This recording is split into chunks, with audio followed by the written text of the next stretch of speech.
cultures believe the Earth to be an intelligent, sentient being. Like us humans, she has a soul, she has her physical body, and as we have veins and meridians on our body, the Earth does too. These veins are energy lines that weave and intersect all over the planet. These energy lines are referred to as ley lines. The Irish call them fairy paths, the Italians synchronic lines. The Greeks named them the sacred roads of Hermes. The Egyptians called them the pathways of Min. The Maya built roads on ley lines which connected their pyramids together. The Australian Aborigines would use the song lines to re-energise the life force of the land, to predict weather changes and hunting advantages. All ancient cultures knew of the importance of these lines, but now this knowledge seems all but forgotten. Now is the time to remember and begin our journey home.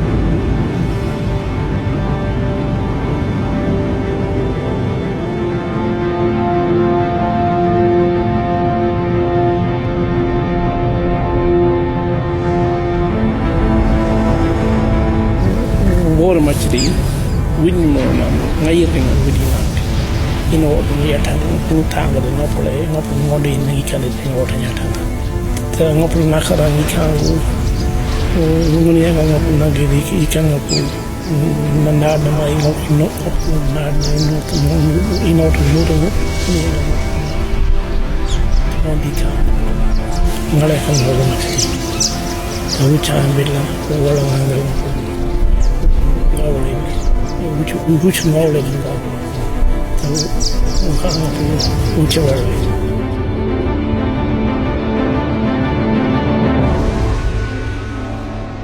You are about to take a journey with South Australian man George Kavassilas, a journey to the end of the Earth and the far reaches of the galaxy.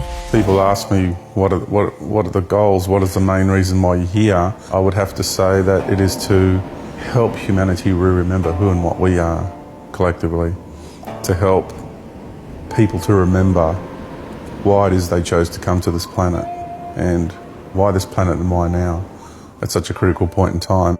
This journey is not for the faint-hearted.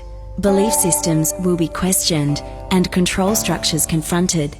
George is a spiritual speaker who has no tertiary education, no ties to government or spiritual societies. All his wisdom is gained through a life of extraordinary experiences. He has no hidden agenda and does not seek fame, fortune or followers. His sole motive is to share a message of self-empowerment. I guess from a very young age I've had this innate feeling deep down inside of me of I was here to do something, I would say unique, something different. George believes that from a very young age he has been in contact with extraterrestrials and has travelled to the far reaches of our galaxy. Well, a lot of this began from that experience that I can remember as far back when I was about 5.5 years old, and it was what people would call an abduction, just being taken out of your bed by a group of extraterrestrial beings. Call them ETs, or these ones are more both extraterrestrial but also interdimensional. I don't have a lot of memory from that experience, but I do remember they were poking me and prodding me and trying all sorts of different things on me. And I said, they took me, Mum, and they did horrible things to me. And she goes, what do you mean? I said, the space people come and took me and did horrible things to me. And the first thing she said to me is, don't worry, you just had a dream, it was just a bad dream. And that was the typical reaction I got. Since the invention of the internet, more and more UFO sightings are being broadcast for the world to share. UFO, China's skies. After another apparent UFO sighting. A strange spiralling white light was spotted in the early morning sky. This appeared in the Norwegian sky. But in the last few years, sightings have increased worldwide, and in some cases, the evidence is too big to ignore. Wow. Let's get real here. Let's get real. Let's start being real, because I'm a realist. I'm not into fantasy. I'm not into belief systems. I'm a realist. I travelled, I experienced, and I know what's real. And I damn well know what's not real. I know about the illusion, I know about the lies being imposed on the human race. I know about them. And I'm here to expose them. And I will. This is the battle for human awareness. And it's what you're exposing. What we're exposing is that battle for humanity's awareness. That's what it's all about. The revealing of the truth. The revealing of the truth from the good spirit. Apocalypse here. Apocalypse. Not here we come, here we are. A storm is brewing. A man with a message is speaking his truth, and the whole world is starting to listen. He's basically gone from doing Skype interviews at his house that he bought when he got married to go to the global stage. My audience is really varied. I get from young children right through to very, very elderly people. And they seem to come from all walks of life. Hi, I'm Joseph. I'm 11 years old and I am a huge fan of George. To me, he's one of the foremost people on the planet. It's incredibly important. You know, if you're alive now, that's what you need to hear. It seems that I'm probably one of the most watched and listened to people that people don't want to admit to actually watching and listening to. The website statistics for George's material are in the hundreds of thousands. Websites ranging from local Australian interviews to the world's leading conspiracy and UFO websites. It's not about being some sort of guru, and it's not for monetary reasons. For me, it's about informing humanity. Knowledge is empowerment. So why is everyone starting to listen? Why could one man's message be so important? George and Cynthia both believe in reincarnation and insist that this is not the first time they have been on planet Earth to deliver this information. I always knew I was going to take a journey that I would be helping humanity in a very deep and meaningful way. I always knew that. What we know about our lives is that we've come back here once again, like we did 12,500 years ago. We came then to this planet with a large group of people and helped to inform people of the processes at hand and the coming changes that were about to take place.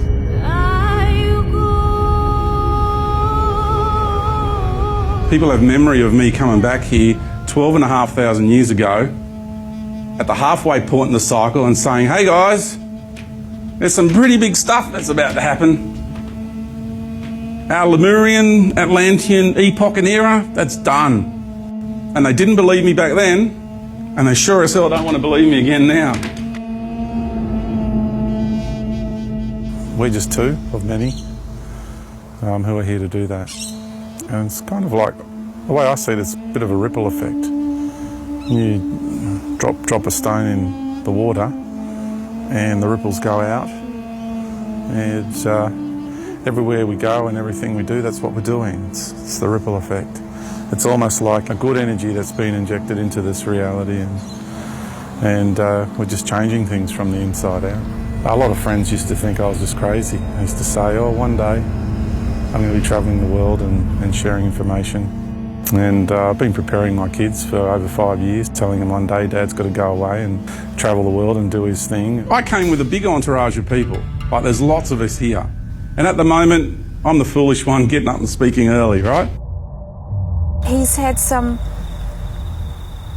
crazy experiences that sound so far outside of the norm of what normal, average, everyday people on the street would expect to hear. There are things that have taken a lot of getting used to. He has a lot of visitors from other realms and that makes life very interesting.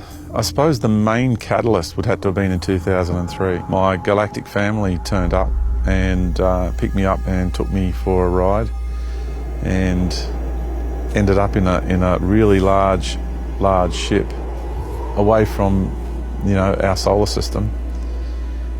And they facilitated an experience where I could come out of my body and with my consciousness, my spirit, just my spirit consciousness, my greater essence. Take a journey through the universe and take a journey even to the very edges of the universe and got a chance to see beyond the universe. As I was travelling up, I just saw a whole cosmic paradigm. And then it just started shrinking and shrinking and shrinking into the galaxy, and then you got billions and billions of galaxies all just shrinking, shrinking, shrinking, shrinking into a tiny vortex of light. This whole cosmic paradigm we were in ended up being a tiny little vortex of light. And one little spin of that, which happens in an instant on that level of consciousness, is eons upon eons upon eons of time. Absolutely incredible. And so I travelled up through the dimensions of our universe and I got to the boundaries of our universe. Yes, our universe is a finite existence. It's a finite expression. It's in the name. Universe. One verse. One expression of life. And I had this incredible exchange with a being that is this universe, the creator of this universe. The being that people call God. And then we both projected our attention and awareness outside this universe. And that's what I saw outside this universe. This is what I call the omniverse. And each one of those dots is a universe. But if you want to reconnect with your true sovereignty, with your true essence, then see how this feels, what I'm about to share with you. How about that? Every single one of those dots out there is you. Each one of those dots. I'm saying that you have your own universe and you are equal with God, the creator of this universe, on the same level of existence. And I got my universe, you got your universe, and we all express ourselves in a different way, right? So, therefore, the construct of each one of our universe is different. And then this universe decided to express itself in the construct that we call light. And we went, wow, now that's cool. That is really cool. Can I have some of that? I want me some of that. I want to learn how to be like that. That is really cool. And this is what we do. We go inside one another and we learn how to be like one another. That's the amazing thing. We are all universes. I've managed to hold on to the basic elements of that experience, which is enough to crack the hard set concepts that are keeping us in this frame of mind. That, first of all, that we're all alone in the universe, and secondly, that we're very inferior in some sort of way. Just begin to try and imagine how many planetary systems we're talking about in a single galaxy. It's phenomenal.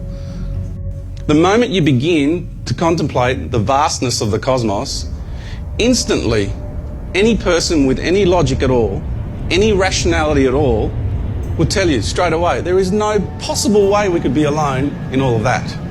Author of over 17 books, UFO expert and hypnotherapist Dolores Cannon supports George's theories on extraterrestrial life. I've worked with ETs and UFOs for 25 years. I've written 4 books on it, so I can answer any question anybody could ever want to know about UFOs and ETs. You've all been ETs. All they are is another being, just like you, going about their own business in their own life on their own planet. Throughout history, we have been in contact with extraterrestrial races. It's everywhere, it's all around us. But why are people brainwashed and their awareness shrunk down to the size of a pea to think that we're the only ones? I've been taken to the moon, I've been taken to Mars, I've been in ships to other worlds in other star systems, other parts of the galaxy. I've travelled my consciousness back through time to before this galaxy was created.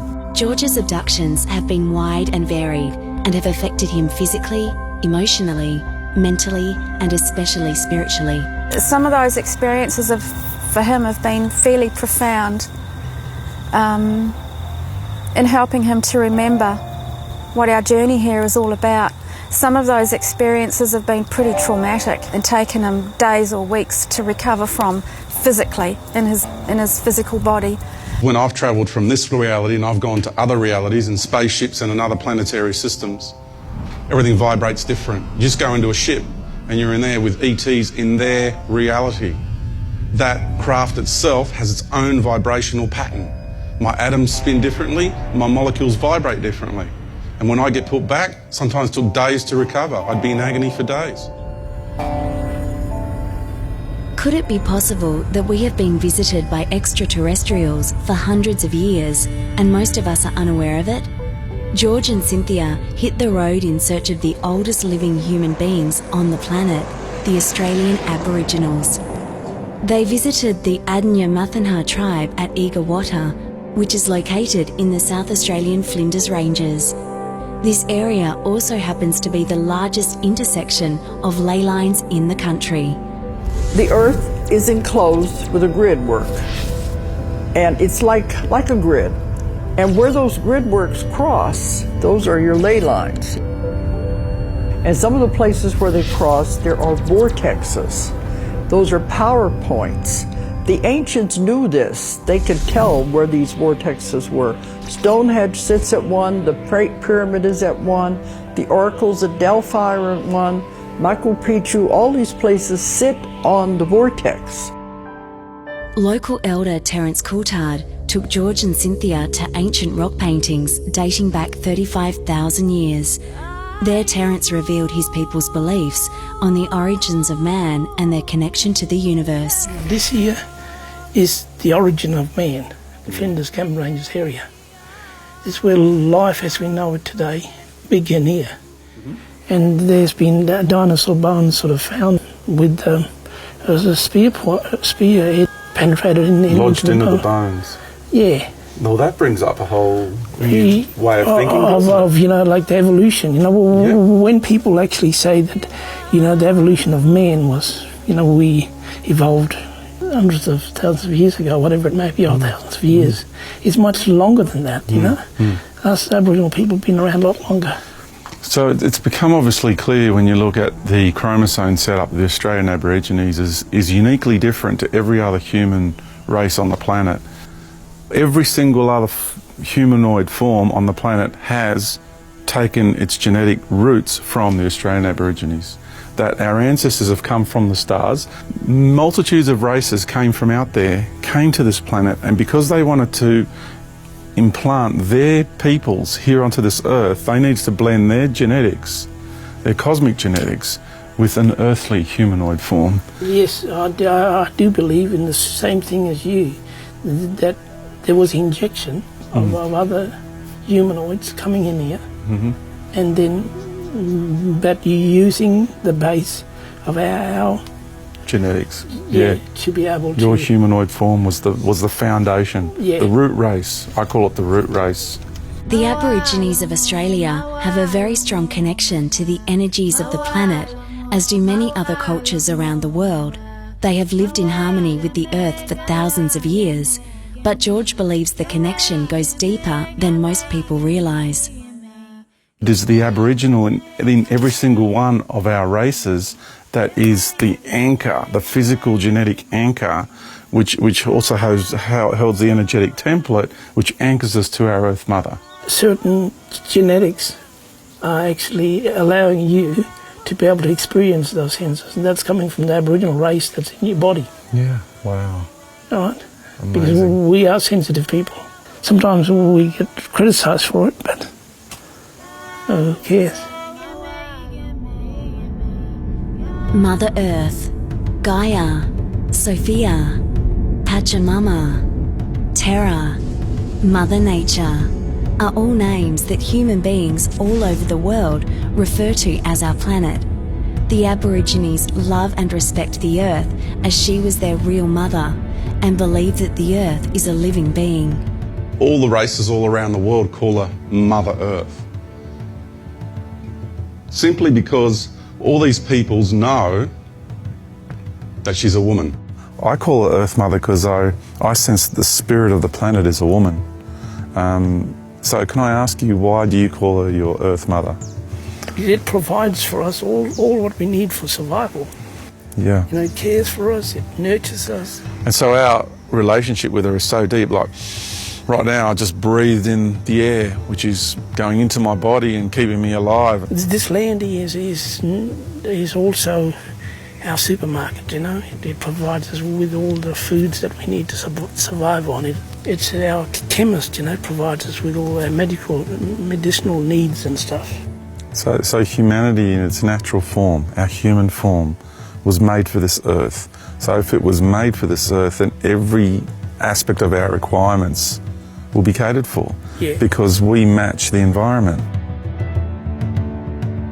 Like when you start contemplating, you know, butterflies, frogs, horses, dogs, trees, everything that exists on this planet is in our DNA, is in our genetic codes.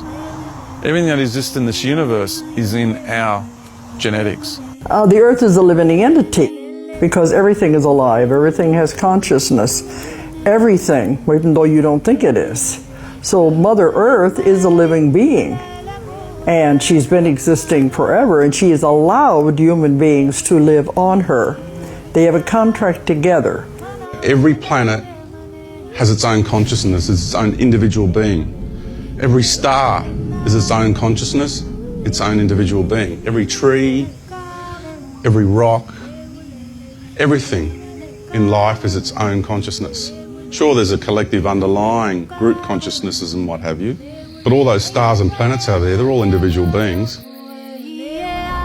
If the Earth is a living, intelligent being, and peoples throughout the ages have known this, how do you prove it?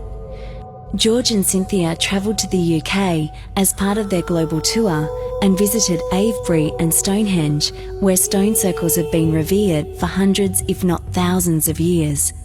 You've got these incredible stone circles, ancient stone circles, and the ability to actually know them as a living being, to acknowledge them as a living being. George met with Maria Wheatley, professional dowser at the Avebury School of Esoteric Studies, who has proof that rocks have consciousness. But I think this is what the ancients were doing. In their ancient technology, they realized the earth has a force and a consciousness. And that force and consciousness is being brought up in the stone. And using very sensitive electromagnetic recording equipment, we were very successful in recording the sound and the frequency of these energy lines. Before you showed me that photo, I was attracted to put my hand here. It's like that's pretty much the distance of the second band there. Yeah, because if we come up the face of the stone, we will get the top of that band there, very strong reaction, and you can move it time and time again, and you'll get that band there. So if we now move up the face of the stone, we're getting that band there. And this is where I had to put my hand. Each of these stones are their own personality, their own being, and they communicate in a specific way. And it's wonderful to see that you can actually measure it. People need to have a greater awareness and understand that there's so much going on around us in our natural environment, and these stone monuments are part of that natural environment. There's so much synthetic overlay at the moment with our current version of what we call cities, the current version of technologies in our transport systems and everything are really quite inorganic. They're really quite detrimental to the well-being of this planet. Yet we have energy that's available to us that is totally free, limitless, and all of that is being withheld. It's all being held back. Stone circles throughout the UK are located on the intersecting points of the Earth's ley lines. One of Australia's leading psychics, Heidi Hanley, confirms the existence of the Earth's energy grid and the importance of ancient stone circles. It's like a road or a map or a network of where energy travels, just like the veins or in your body or the meridians within your body. So too, the ley lines to me look as if they are the veins of the Earth Mother. They are the meridians of the Earth Mother. And when you have intersecting ley lines, they are particular spaces of power. They're places that we are able to access, once again, I feel, higher aspects of ourself. George feels he has a strong connection with the earth and is sensitive to her energies. He often connects with the planet, trees, and even the rocks. This circle throughout the ages was helping people to, I'm just sharing with you what I'm getting here now. Yeah, sure. And it was helping, I'm getting quite emotional saying it, was helping people to reconnect with that higher aspect of self. Because when you come into this reality, because of its construct, its very nature, it's designed to strip us of everything and come here and have the experiences we have with a very limited level of awareness and consciousness. And so for people to periodically have that reconnection with higher aspects of self, it was relieving, and it was also a sense of counsel and guidance. Well, what a statement to leave behind for us today, isn't it? Their work and... the relevance, the importance of these stone circles are phenomenal, so much greater than people realise. Absolutely. It's not just ancient cultures that have built monuments on these energetic vortices. In modern times in northern Italy, a spiritual community called Damanhur have constructed their man-made temple inside a mountain. This mountain is located on an intersection of ley lines or syncrotic lines. The temple is considered by some as the 8th wonder of the world.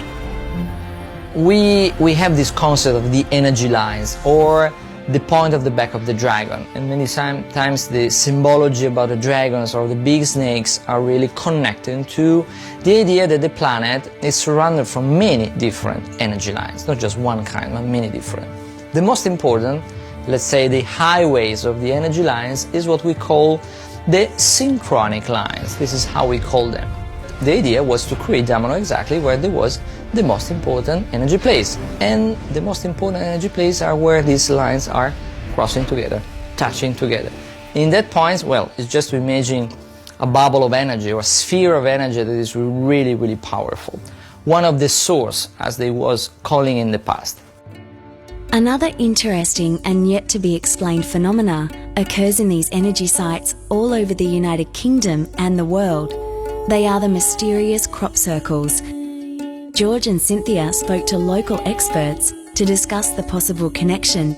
There is a connection again, not just with the kind of energies with crop circles and ancient sites. The crop circles are attracted to the ancient sites, and wherever you get an ancient site, you tend to get a lot of crop circles, don't you? And they all seem to go onto the energy lines as well, or the earth energy currents.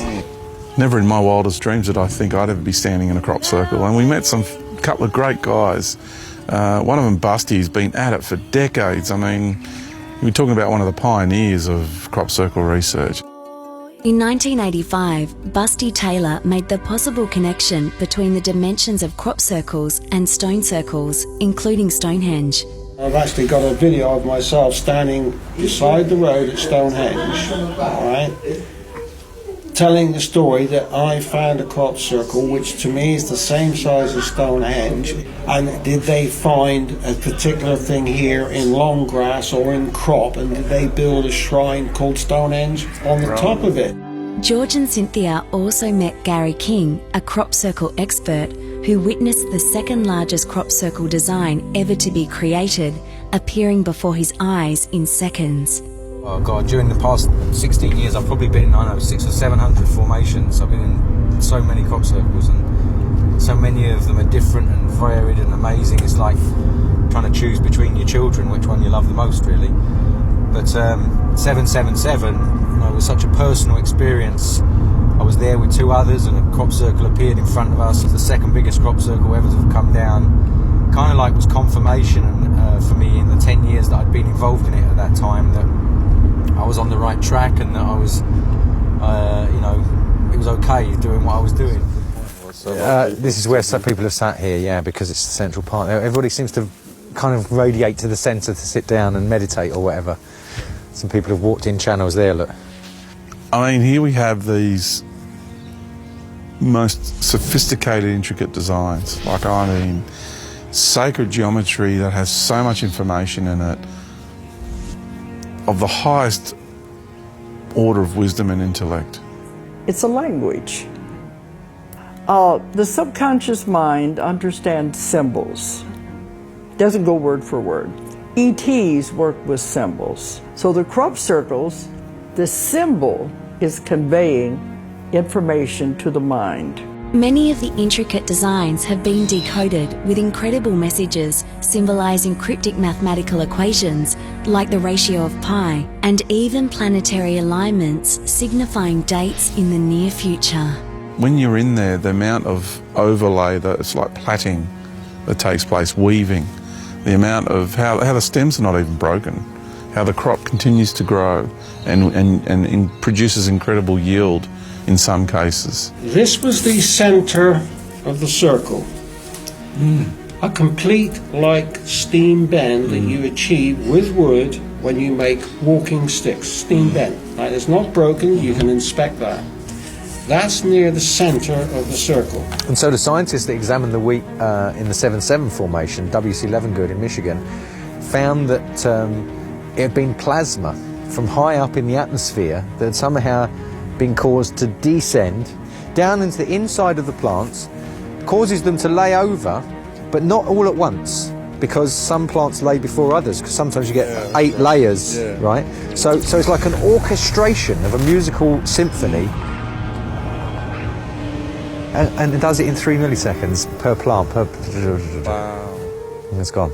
I know all the crop circle investigators, and the one that flies over in her plane and she takes the pictures, they were able for the first time to see one being made. And it was done with energy. It's such an incredible phenomenon and nobody's talking about it anymore. Very, very few. It should have been all over the front pages, it should be all over the news, it should be documentaries made on this. Yes, there's been some, but it just keeps getting dismissed. It keeps getting, it's like someone throws a wet blanket over things and just gets dampened down systematically. I think that the media, A, doesn't like to deal with things where there are unanswered questions. So they'd rather just say, here's the crop circles, yeah, we found out it's guys with boards, you can go back to the football. Or there's this big conspiracy which has been going on for a long time to keep humanity from its origins, of relationships to maybe beings from other planets, relationships to consciousness which inherits this earth with us or inhabits this earth with us. There's not people going out there and doing it. Because if you remember the pictures of the Juliet set, the huge one right across from Stonehenge, just across the highway from Stonehenge. And here's Stonehenge, real little like that, and this thing took up the whole field on the other side, composed of 700 circles in a beautiful, wonderful design. She flew over that, there was nothing there. She flew back, 5 minutes later, the whole thing was there. I've been in the ones that are fake. The ones that are real are beautiful, and the energy, you feel the energy. Some people can't take it, and it makes them sick. Did you yourself ever have any personal experiences in these circles? Did you ever feel a tingle or feel an energy? Yes, I have. I've got to be truthful, George. I've had that type of feeling, and also I've had sometimes the power has been so great that I've had headaches, and I've had to go home. That took me by surprise. Just rub your hands together. Okay, just hold your hands out like this. If you film into our hands, can you see that your hands are kind of full of blood? They're red, yeah? So what we do now is lower down towards the ground, okay? Slowly like this, and watch white dots start to appear on your fingers.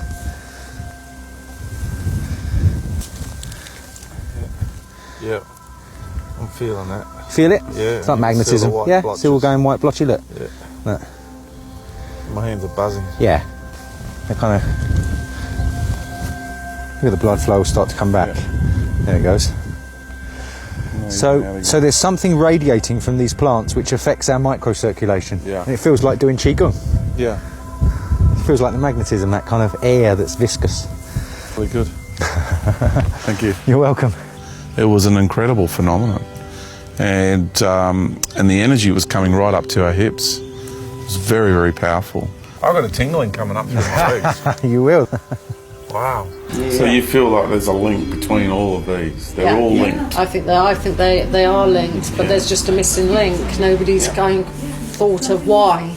So it's very obvious why the crop circles are appearing around the sacred sites, because of the energy. And also this is the way the ETs come and go.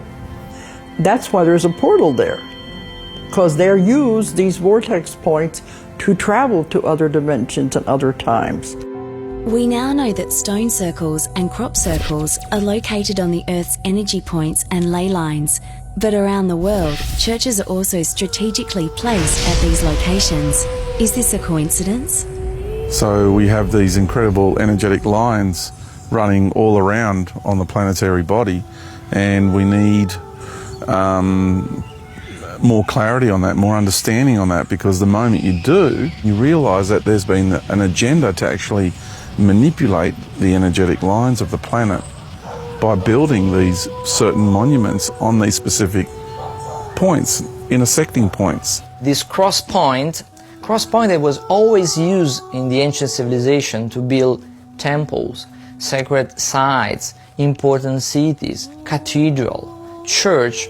Well, it was one of the systems to use sacred geometry, use the architecture to do what? Well, to modify the energy coming from these lines and then to use it for probably different kind of purpose. Those energetic lines facilitate a vibrational pattern which holds the space for life to be manifest inside of. So everything that's manifested inside of this energetic template is affected by this energetic template. And if you have things like churches and temples and monuments and obelisks and what have you placed in strategic points around the planet in these intersecting places, then it becomes a lot easier to influence and steer and guide that energetic template into an energetic pattern that whoever's doing the steering and the guiding and the influencing it, what they want it to be, where they want it to go, and therefore steering humanity and our environment into a particular direction as well. There was a lot of secrecy that was used to take the power away from people. And so that power was then contained within certain groups in our society. And who I'm speaking of is religions. I believe that it is a control structure that has been created to disempower people. I feel that certainly all human beings and myself are divine. And so it is illogical to me. It doesn't make sense. Why would I then bow down before something else? If you've got millions of people worshipping every week, getting down on their knees, the question to ask now is, who made religion? Seriously. Who's running religion? And who benefits from religion? I'm giving you the truth, the hidden truth. This is underneath the Vatican here. They are frightened of people knowing this piece of information. That whole institution is run by an energy that only seeks to suppress human spirit, that only seeks to demise and diminish the sovereignty of one's essence, of one's spirit and one's existence.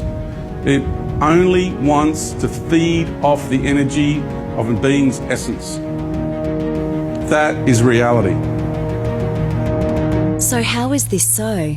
How is this energy controlling our planet? If you want to control a planetary population, what you must do, first of all, is control the energetic patterns and the essence of the consciousness of that planet. So if you want to control humanity here, control the feminine. You control the feminine, you control humanity. You suppress the feminine, you suppress humanity. Now you understand why the women of Islam wear the veil. Because the feminine is hidden behind the veil. I've seen through the veil. So we look at, for example, churches being placed on intersecting ley lines. One that stands out for me is certainly Glastonbury Tor, which in the United Kingdom, which certainly is originally a very feminine energy and a very powerful place for the feminine energy of this planet. And it has a very large phallic type Christian monument placed upon it. Now that was purposeful. that was intended to deplete and to cover over the access to that feminine power point in that place. George and Cynthia visited Glastonbury. Their sensitivity to the Earth's energies revealed some shocking secrets about this once sacred land. Here there's a very powerful overlay over the land, and there's a twisted energy here. I think the energies that once were are no longer here. We're just feeling an emptiness out of all the places that we've been and seen. Yesterday when we walked into the Abbey, right from the front entrance, when we walked in, I was quite hesitant to walk in there. I really wanted to see it. I was really looking forward to seeing the architecture and just experience the place. But once I got in through the main entrance, I felt this darkness and this sadness, and I thought, it just took me over, it overwhelmed me. What I sense here is how Imperial Rome decimated not only the human spirit, but the connection of humanity to the natural order of things. There's a lot of pain here. There's a lot of deceit. There's a lot of deception, a lot of deceit and a lot of sadness. Such a clever campaign to turn people, to create this internal divide, to cut them off from the natural construct of life here. This is what's going on. It's insidious. It's a reverse psychological, it's a campaign of reverse psychology. It's very, very clever. I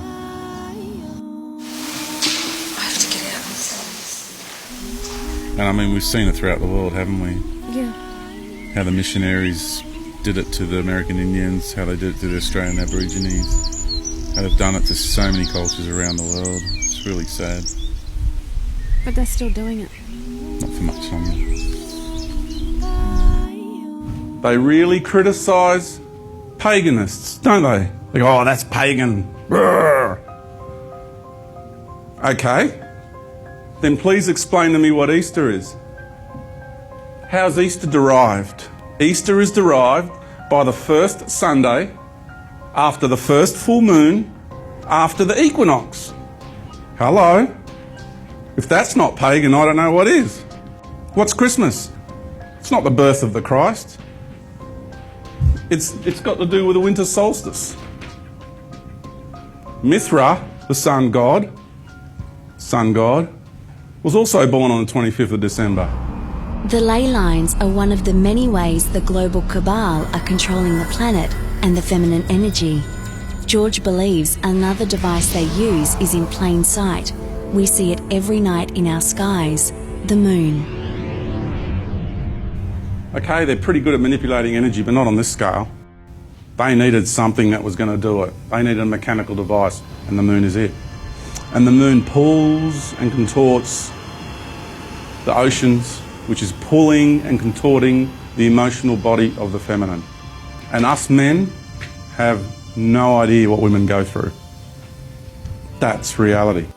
In the original Aramaic or Hebrew Bible, scholars deciphered the following message that refers to the time before the moon.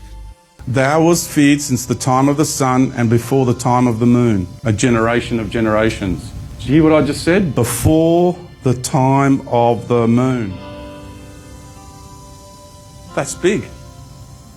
In the Bible, it talks about a time before the moon.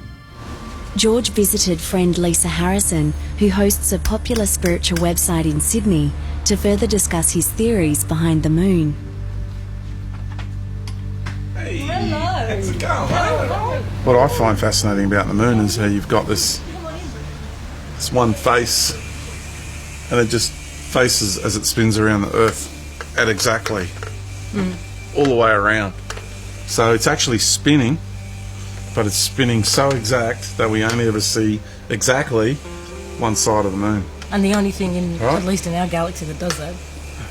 Yeah, it's just not. That is so an unnatural anomaly. And the other one is it's the way it's like, you know, when you look at an eclipse, how it's so perfect to the size of the sun. If it was just a few kilometres more closer to us, we wouldn't see the sun at all.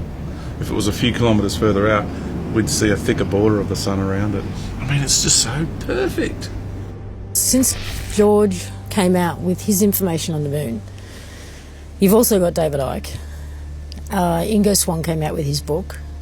There's multiple people who will talk about, including NASA and other whistleblowers, who will talk about their experiences with the moon, about how it rings like a bell.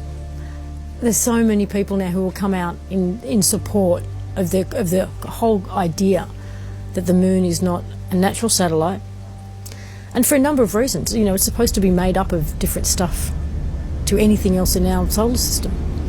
It's supposed to be millions of years older than anything in our solar system. For those who believe that the moon is the remnant of a planet that was broken up, that made up most of the asteroid belt, and somehow that broke away, or that it was as a result of an impact on Earth, the composition between the moon and the Earth is completely different.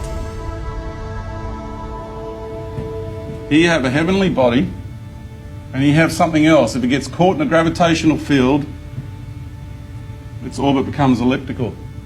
Our moon is circular. Totally unnatural. Well, I've just given you 3 big clues, let alone the biblical one. 4 massive clues. Millions of people around the world sit there staring at an eclipse. How of them go, shit, that's good. Like, really, that is so perfect. How did that happen? Whoever just questions that, we just sit there and go, wow, in wonder, and don't take it any further. Like, are we asleep or what? How about the fact that it's plugged into the reproductive cycles of the feminine? Is it because the planet herself is female? Yeah. And that in order to suppress her, Yep. the feminine energy across the board has to be suppressed. So we get caught up in that. The feminine aspect of men get caught up in that. And it's a symbiotic thing. What they needed to do was control the divine feminine.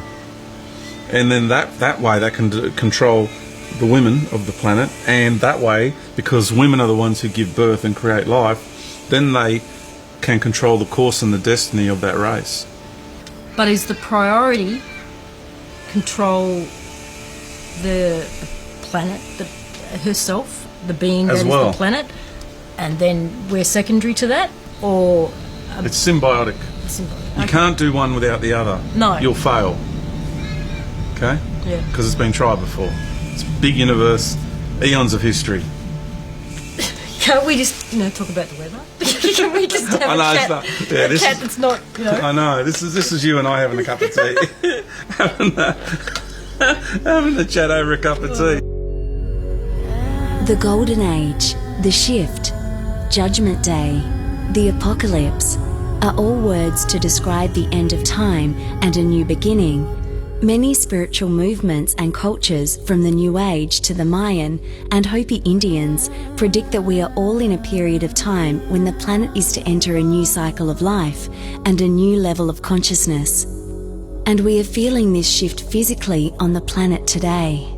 My understanding is that Mother Earth is about to give birth to a new race of life that has never existed in the universe before. A new way of life. That's my understanding. And it's not just an understanding, it's actually a knowing. Every Indigenous culture, religion, philosophy, throughout history, has a myth or a belief or a legend or a story about the end of this age and what happens next.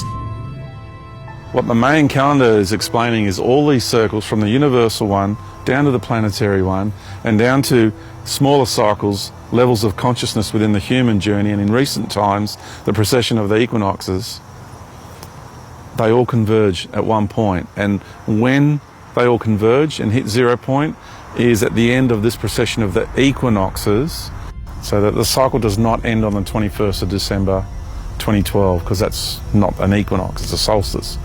And a lot of people seem to forget that point. It's actually the precession of the equinoxes, and it finishes on an equinox. George, Cynthia, the Mayans, and even today's astronomers all believe we are in the final stages of a universal cycle. Many crop circle formations demonstrate this point of time as well. That point, which we could call 0 point, is the moment in the journey, or space-time, or whatever you want to call it, that the intended outcome was going to be achieved. So I guess to me, it represents this planet remembering, awakening and correcting her course. And it was always going to happen. You know, this is an experiment has an end. You have to have a result.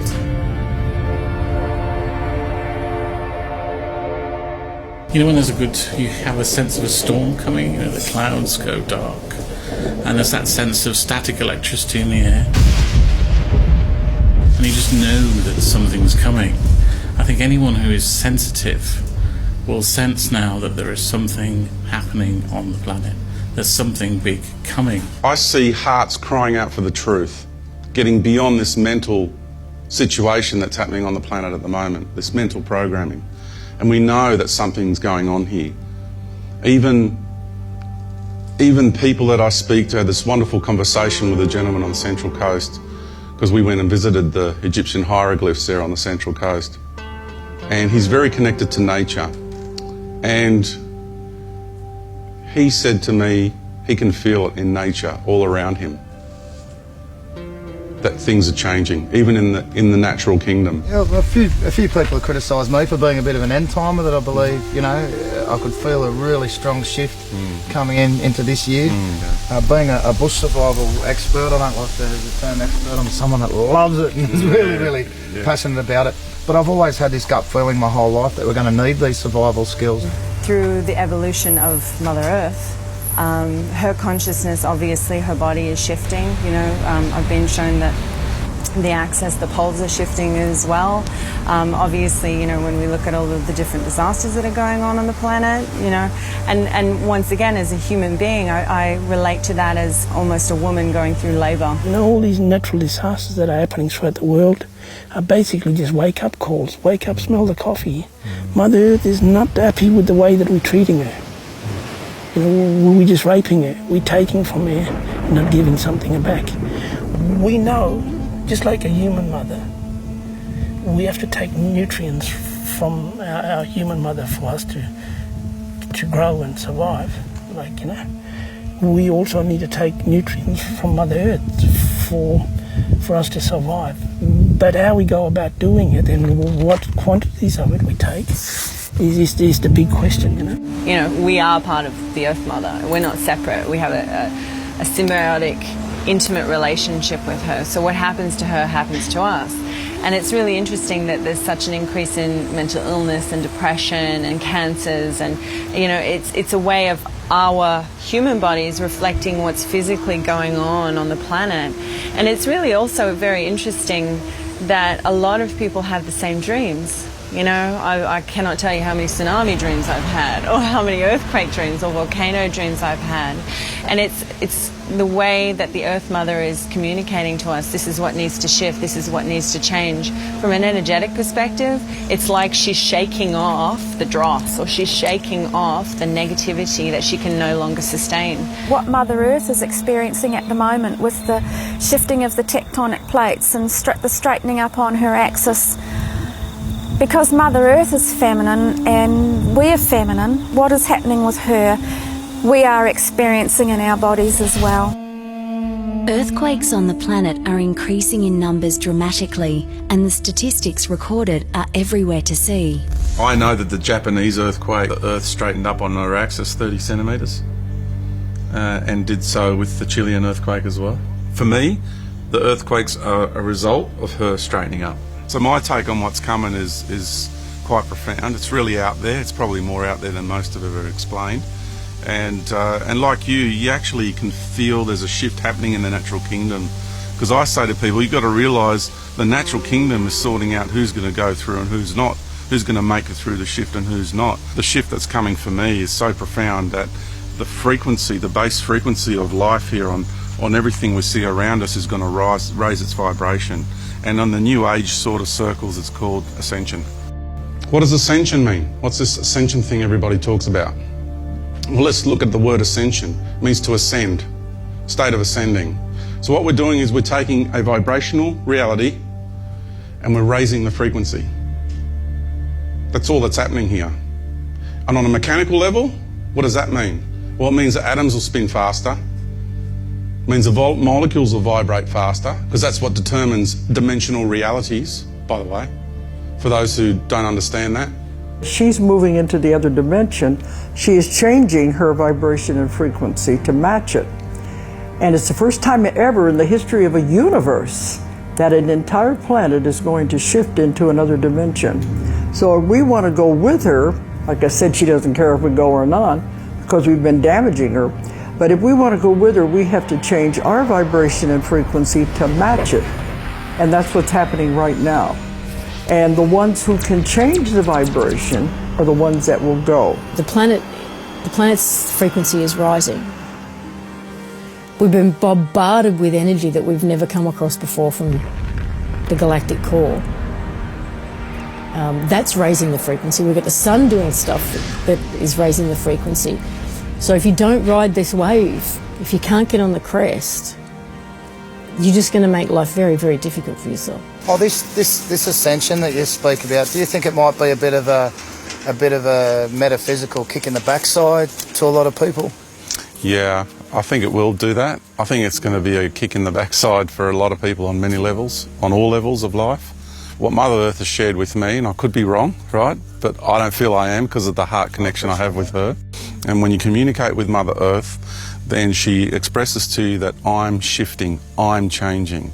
I need to transcend and become a being in a high frequency of life. George and Cynthia believe that by rekindling our relationship and connection with Mother Earth, we will continue our journey with her into a higher state of being. But to do that, we need to change the way we live in many ways. The process of change here is bigger than what I want. I want to renovate my house. Great, that's wonderful. Doesn't mean the universe has got to stop its evolutionary process just because George wants to renovate his house. Oh my gosh. But that's what these people are doing. That's what these people are literally doing. I don't want things to change. What about my job? What about my career? I'm saving up for the new model car. What?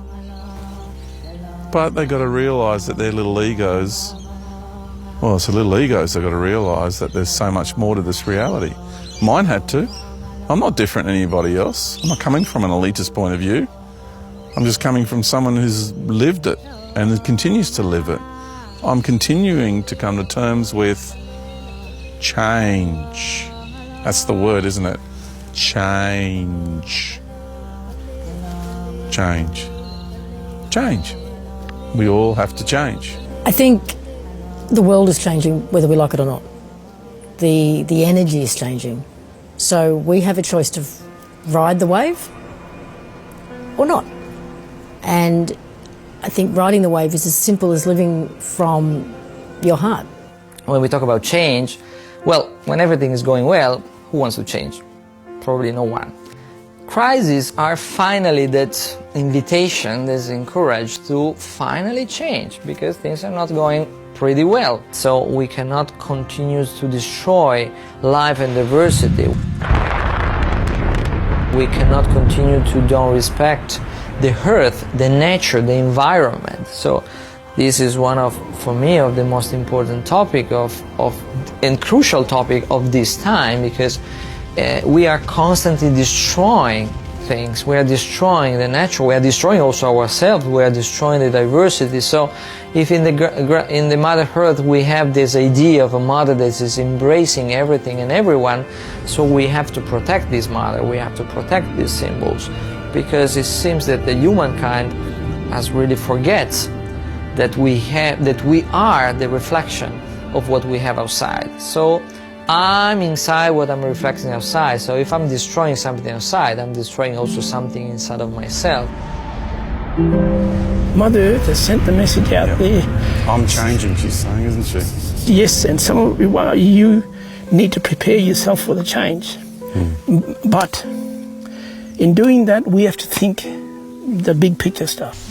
In the wilderness, in the world of nature, it's not so much survival of the fittest, it's more survival of the most cooperative, and we really need to work synergistically with Mother Earth, or else we're not going to survive.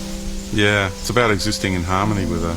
And understanding the cycles and the patterns of nature. It's like when we adjust as people, you adjust the people around you, you feel their behaviour and you feel the way they behave and the way they function as a person, then we make accommodations and adjustments according to those people so we can get on with those people, don't we? What people don't realise, they've forgotten that we need to do the same thing with nature.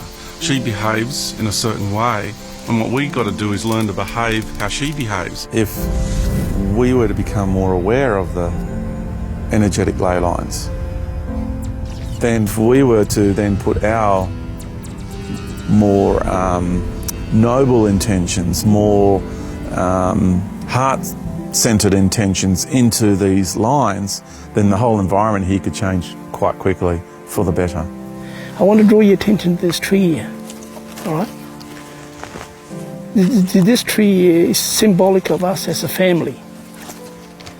See how it all branches off?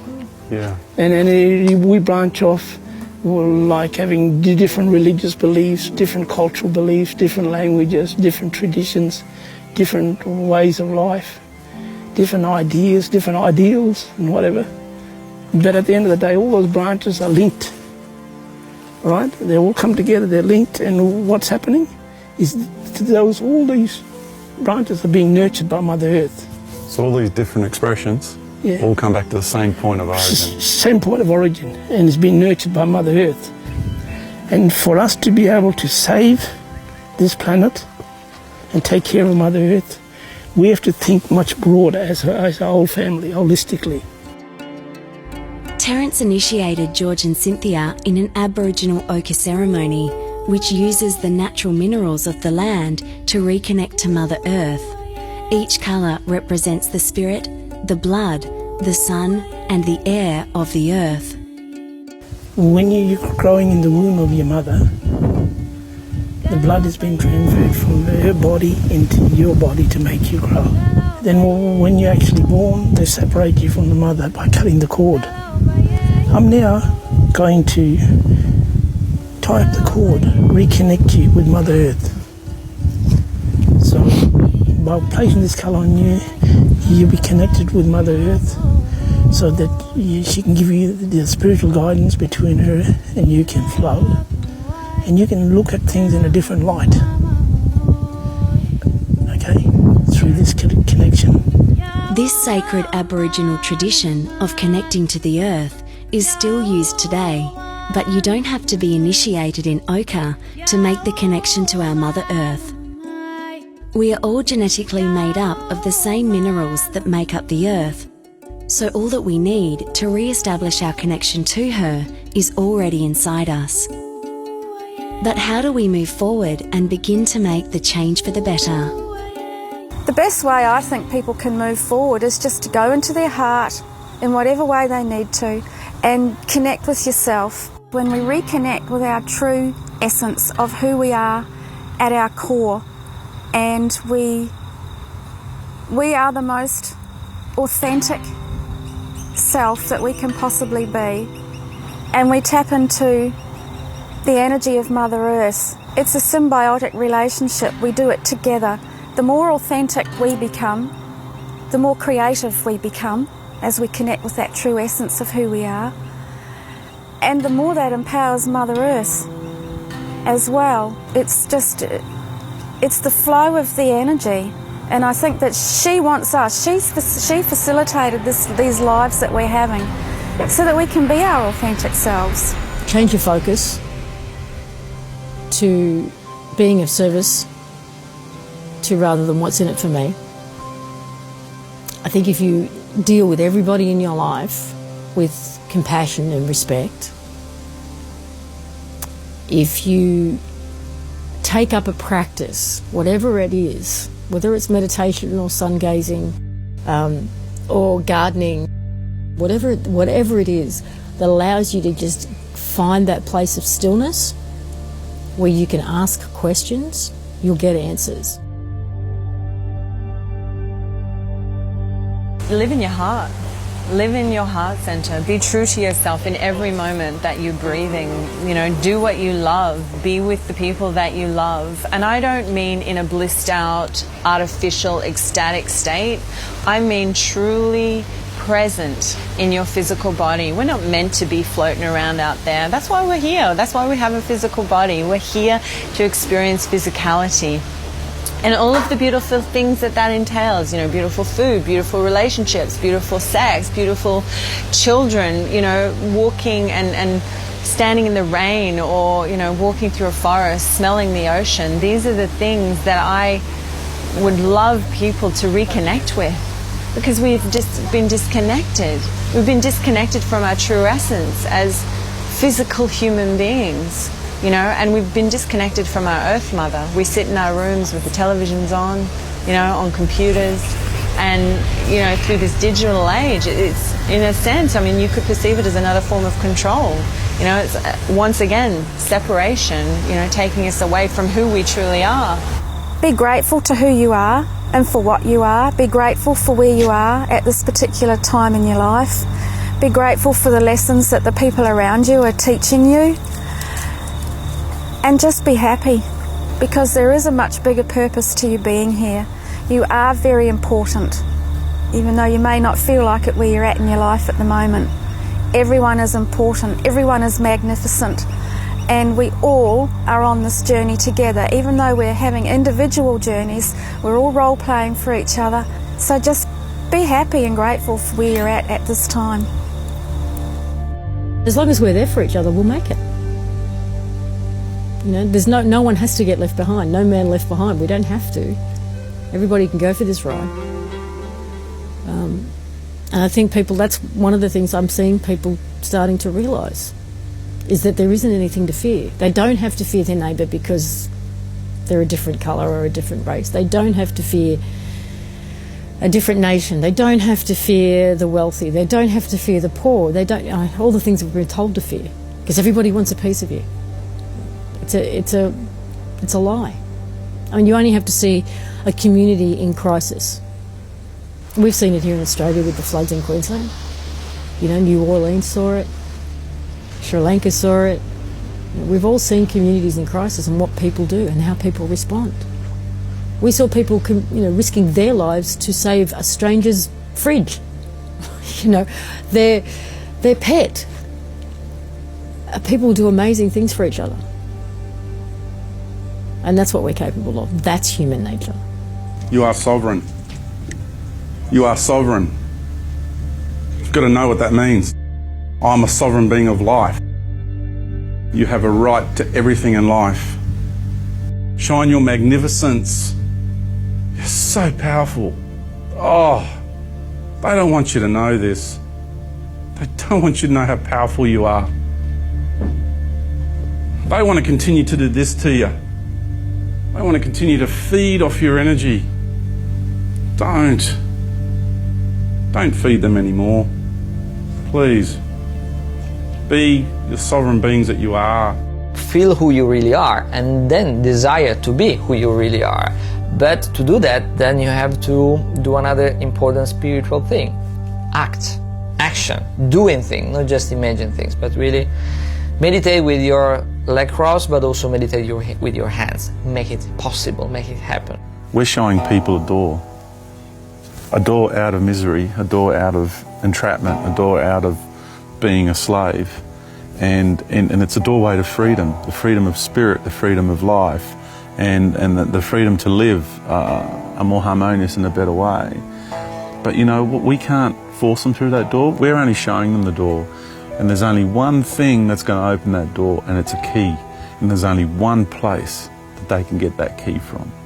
And that key is their heart. That is the magic key. The only thing that's going to open that door is the person's heart, and only that person's heart can only open that person's door. No one else's heart can open another person's door. There'll be people who won't want to walk through the door and won't want to live freely live a sovereign life, free in spirit, free in mind, free in heart, and free in body. We're on the same page, Blake. Absolutely. Yeah, we are, aren't we? Yeah. Just a different way to express.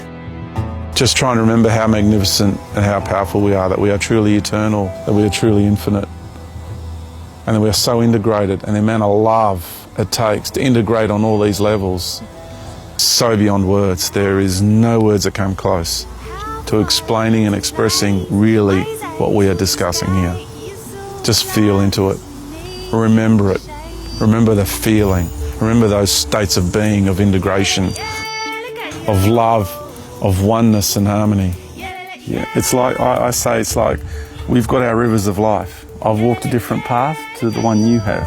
My river is coming from a different direction, but they're going to meet at the same point. We're all heading for the sacred waters. Do you know what I'm saying? The sacred watering hole. That root of that tree I showed you is sucking on the same nutrients. Like all the roots, they go off, but they're sucking off the nutrient down there for it to provide all the goodness, for it to flourish. And we're sucking off the same source. Because we're one family. Yeah. Yes, we are. It's good to have you on, Blake. It's good to be back home. Yeah. It's real good. Yeah. So go now, run without fear.